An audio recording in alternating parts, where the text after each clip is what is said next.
पहिल्याच पावसात मुंबापुरी जलमय, अनेक शहरांचीही पावसामुळे दाणादाण।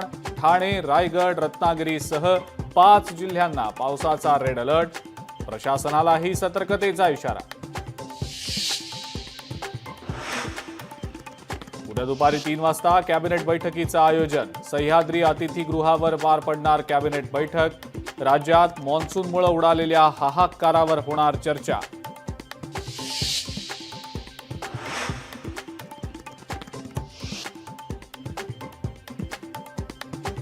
मुंबईमध्ये पावसाचा हाहाकार। माहीममधल्या इमारतीचा काही भाग कोसळला। विरारमध्ये स्लॅबचं प्लास्टर कोसळलं तर मलबार हिलमध्ये संरक्षक भिंतीचा भाग कोसळला। नंदुरबारच्या शहाद्यात क्रीडा संकुलाजवळ अनधिकृत बांधकाम केल्याचा आरोप। 3 कोटी खर्चून बांधलेली इमारत नेमकी कशाची? कृषी उत्पन्न बाजार समिती सभापतींचा सवाल। कोर्टात याचिका दाखल करणार असल्याचाही इशारा।